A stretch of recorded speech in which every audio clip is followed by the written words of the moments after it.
এখন municipal commissioner, পুর সচিব, এই সমস্ত পদগুলোর মাধ্যমে কলকাতা পুরসভাকে পরিচালনা শুরু করে দিয়েছে।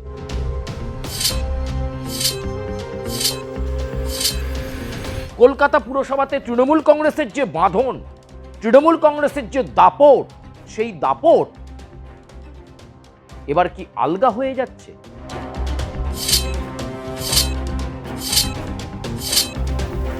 তৃণমূল কংগ্রেসের কাউন্সিলররা, পৌর প্রতিনিধিরা, চেয়ারপারসন মালা রায়ের উপস্থিতিতে কলকাতা পুরসভার মেয়র, ডেপুটি মেয়র, মেয়র পারিষদদের উপস্থিতিতে অধিবেশন হলো ক্লাব হাউসে।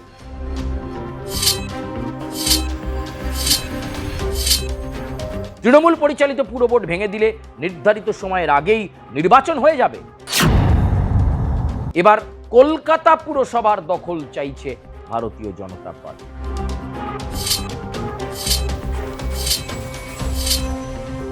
নমস্কার, আমি সুচারু। দাদা দিদির রাজনীতির আজকের প্রতিবেদনে আপনাদেরকে স্বাগত জানাই। রাজ্যে পালাবদল ঘটে গেছে, আর তারপর রাজ্যে বিজেপির সরকার, কিন্তু স্থানীয় প্রশাসনে এখনো বহু জায়গাতে তৃণমূল কংগ্রেস রয়েছে। পঞ্চায়েতগুলোতে ধরুন, জেলা পরিষদে, এমনকি বিভিন্ন পুরসভাতেও তৃণমূল কংগ্রেস বোর্ড রয়েছে। ঠিক সেরকমভাবেই খোদ যে দিকে সকলের নজর থাকে কলকাতায়, সেই ছোট লালবাড়ি কলকাতা পুরসভার দিকেও সকলের নজর। কলকাতা পুরসভা দীর্ঘ কয়েক দশক তৃণমূল কংগ্রেসের দখলে। শোভন চট্টোপাধ্যায়, ফিরহাদ হাকিম, সেই পর্ব কিন্তু বজায় চলছে। কিন্তু এরই মাঝে রাজ্যে পালাবদল হওয়ার পরেই কলকাতা পুরসভায় যেন কী সব হয়ে চলেছে লাগাতার। তৃণমূলের সর্বভারতীয় সাধারণ সম্পাদক অভিষেক বন্দ্যোপাধ্যায়ের বাড়ির বা সম্পত্তির হিসেব চেয়ে কলকাতা পুরসভার বিল্ডিং বিভাগের পক্ষ থেকে নোটিশ চলে গেল, অথচ কলকাতা পুরসভার মেয়রকে জানানোই হলো না। রাজ্য সরকার এখন মিউনিসিপ্যাল কমিশনার, পুর সচিব, এই সমস্ত পদগুলোর মাধ্যমে কলকাতা পুরসভাকে পরিচালনা শুরু করে দিয়েছে।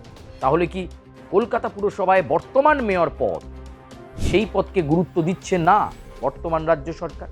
সচিবরা রাজ্য সরকারের কথা শুনেই কাজ করতে শুরু করেছেন। আবার একটা তালগোল, আবার একটা গন্ডগোল পরিস্থিতি কলকাতা পুরসভায়। তাহলে কি একটু একটু করে এই পরিবর্তনের ঝড়ে কলকাতা পুরসভাতে তৃণমূল কংগ্রেসের যে বাঁধন, তৃণমূল কংগ্রেসের যে দাপট, সেই দাপট এবার কি আলগা হয়ে যাচ্ছে? সেটাকে আন্দাজ করতে পারছেন তৃণমূল কংগ্রেসের কাউন্সিলররা।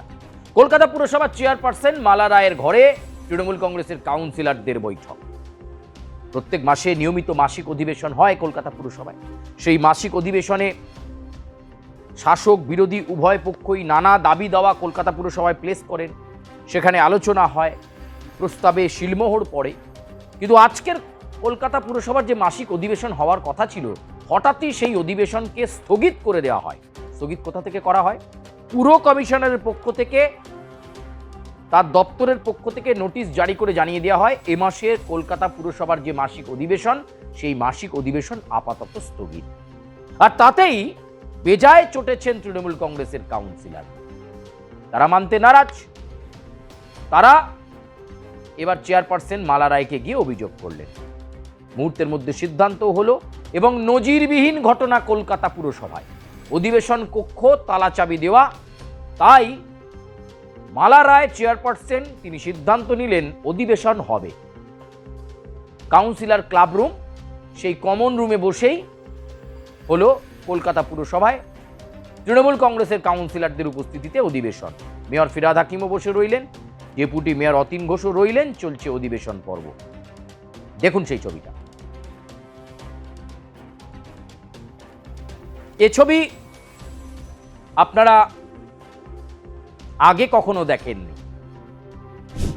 মাসিক অধিবেশন স্থগিত করে দিয়েছে পুর সচিবের দপ্তরের পক্ষ থেকে, কিন্তু তৃণমূল কংগ্রেসের কাউন্সিলররা, পৌর প্রতিনিধিরা, চেয়ারপারসন মালা রায়ের উপস্থিতিতে কলকাতা পুরসভার মেয়র, ডেপুটি মেয়র, মেয়র পারিষদদের উপস্থিতিতে অধিবেশন হলো ক্লাব হাউসে। কিন্তু এই অধিবেশনে গৃহীত সিদ্ধান্ত, এই অধিবেশনে গৃহীত প্রস্তাব, তাতে কি শিলমোহর দেবে পুরো দপ্তর? সেটা বড় প্রশ্ন। কারণ যদি সরকারিভাবে বলতে হয়, তাহলে যেখানে নোটিশ হয়ে গেছে যে আজকে অধিবেশন হচ্ছে না, সেখানে এই যে অধিবেশন ক্লাব হাউসে করলো, নজিরবিহীন ঘটনা কলকাতা পুরসভার ইতিহাসে, সেই অধিবেশনের কি গুরুত্ব রইল? এবং সেই অধিবেশনে যে গৃহীত প্রস্তাব, বিভিন্ন কাউন্সিলররা তাদের এলাকার বিভিন্ন সমস্যা বা বিভিন্ন প্রকল্পের অনুমোদনের জন্য চেয়ারপারসনের কাছে চিঠি করেন, তারা প্রস্তাবপত্র জমা দেন।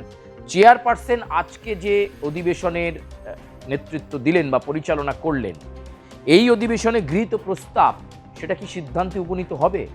কারণ পুর দপ্তর তো বলবে তারা মাসিক অধিবেশন স্থগিত করার কথা ঘোষণা করেছে। আসলে কলকাতা পুরসভার মধ্যে কি চলছে? তাহলে কি ভারতীয় জনতা পার্টি কলকাতা পুরসভার নির্ধারিত নির্বাচনের আগেই চাইছে চাপ সৃষ্টি করে কলকাতা পুরসভার বর্তমান তৃণমূল পরিচালিত পুর বোর্ডকে ভেঙে দিতে? তৃণমূল পরিচালিত পুর বোর্ড ভেঙে দিলে নির্ধারিত সময়ের আগেই নির্বাচন হয়ে যাবে? নাকি এবার ছোট লালবাড়ি দখলের নজর ভারতীয় জনতা পার্টি? রাজ্যে তারা নিজেদের সরকার প্রতিষ্ঠা করে ফেলেছে, বিজেপি সরকার গঠিত হয়েছে, এবার কলকাতা পুরসভার দখল চাইছে ভারতীয় জনতা পার্টি। তাই ট্যাকটিক্যাল ওয়েতে এই লড়াই চলছে, যাতে চলতি বছরেই কলকাতা পুরসভা ভারতীয় জনতা পার্টির হাতে চলে আসে। বিভিন্ন ক্ষেত্রের বড় চেয়ারম্যানরা ইস্তফা দিতে শুরু করেছেন। তৃণমূল কংগ্রেসের কাউন্সিলররা তারা অনেকেই আবার অনুপস্থিত, তবে যারা এসেছেন তাদেরকে নিয়েই কলকাতা পুরসভায় অধিবেশন হলো। যদিও বিষয়গুলোকে বা এই পারস্পরিক বিষয়গুলোকে অগণতান্ত্রিক বলছেন ডেপুটি মেয়র অতীন ঘোষ।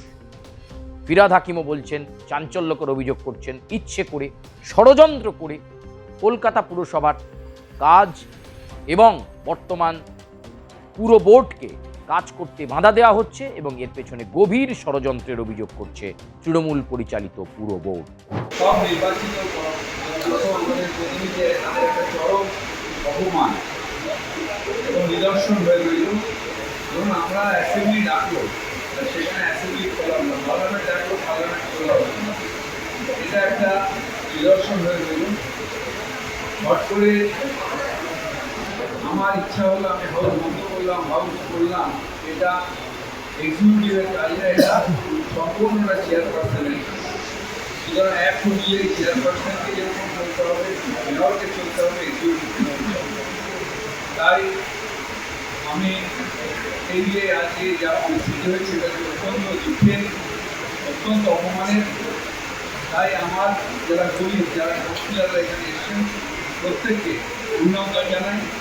আমাদের গণতন্ত্রের জন্য যে লড়াইয়ে আপনারা সামিল হয়েছেন, সেই গণতন্ত্রের রক্ষা লড়াই আমরা চালিয়ে যাব এবং রাজ্য সরকারকেও বলব যে সংঘাত নয়, কাজ করতে হবে, কলকাতার মানুষের সেবায় কাজ করতে হবে। আজকে ধরুন এই বর্ষা এখনো ডিসেন্ডিং শুরু হয়, কালকে যদি জল জমায় কে দায়িত্ব নেবে? কনজারভেন্সির কাজ ঠিক মতন হচ্ছে না, কালকে কনজারভেন্সির কাজে যদি অসুবিধা হয় কে ঠিক করবে? কলকাতা একটা বিপর্যয় হয়ে গেল, সেই বিপর্যয়ের দায়িত্ব কার থাকে? ওনাকে বললাম যে নির্ধারিত সময় মতন সব জায়গায় নির্বাচন হবে, আমরা আগে কোনো ভোট ভেঙে দেবো না। তাহলে সেই পরিপ্রেক্ষিতে নমিনেশন এনে মেয়র পরিষদকে কাজ করতে দেওয়া হোক এবং মেয়র পরিষদের মিটিং হোক, হাউস হোক, এবং হাউস হয়ে যে প্রস্তাবগুলো আসছে সেগুলো নিয়ে আপনার কাছে পাঠানো হবে প্রসেসে। সুতরাং আমরা পলিসি মেকার, আমরা পলিসি করবো, আপনি এক্সিকিউটিভ কাজটা করবেন। কিন্তু এটা আমার দুর্ভাগ্য যে আমি বোঝাতে পারিনি, বারবার করে চেষ্টা করার পরেও আজকে হাউসটা খোলা হলো না। ভাবুন একবার, একটা পালা বদলে কি অবস্থা কলকাতা পুরসভা, হচ্ছেটা কি কলকাতা পুরসভা? কার্যত বেজায় চটেছেন মেয়র এবং মেয়র পারিষদরাও। কলকাতা পুরসভায় তাহলে কি হতে চলেছে, আগামী দিনে কি হতে চলেছে কলকাতা পুরসভায়, সেটাই এখন সবচেয়ে বড় $1 মিলিয়ন প্রশ্ন। এই যে অস্থির পরিস্থিতি কলকাতা পুরসভায়, অনেক কাউন্সিলর বলছে যে এখনো নির্বাচনের বেশ কয়েকটা মাস বাকি, কিন্তু এখনই যদি এই বাধা আসে তাহলে তারা পৌর প্রতিনিধি, তারা নির্বাচনে জিতে এসেছেন, তারা কাজ করবেন কি করে? গোটা বিষয় নিয়ে একটা বাক বিতণ্ডা পরিস্থিতি এই মুহূর্তে কলকাতা পুরসভার অন্দরে। যদিও পুর সচিব বলছেন তিনি এসব কিছু জানেন না। কে নোটিশ জারি করলো যে কলকাতা পুরসভার অধিবেশন স্থগিত থাকবে? জোর জল্পনার মাঝেই অধিবেশন কক্ষ কিন্তু সরকারিভাবে বন্ধ, কিন্তু ক্লাব হাউসেই চলল, এই কাউন্সিলর ক্লাব রুম, সেখানেই কিন্তু চলল কলকাতা পুরসভার মাসিক অধিবেশন। প্রিয় দর্শক, আজকের মতো এ পর্যন্তই। আপনারা আপনাদের সুচিন্তিত মতামত জানাবেন। এবার কি কলকাতা পুরসভা নির্বাচনেও একটা ধুন্ধুমার লড়াই দেখা যাবে, যেভাবে বিধানসভা নির্বাচনে দেখা গিয়েছিল? বিজেপির নির্বাচিত জনপ্রতিনিধি কলকাতা পুরসভায় অনেকটাই কম ছিল। এবার কি এক লহমায় পাওয়ার করিডোরে কলকাতা পুরসভায় বিজেপি? আপনারা আপনাদের মন্তব্য, আপনারা আপনাদের মতামত, সুচিন্তিত মতামত আমাদের কমেন্ট বক্সে জানাবেন। লাইক করবেন, কমেন্ট করবেন, সাবস্ক্রাইব করতে ভুলবেন না। দাদা দিদির রাজনীতির এই প্ল্যাটফর্মে আরও অনেক খবর পাবেন। আপাতত ধন্যবাদ, বিদায় নিচ্ছি।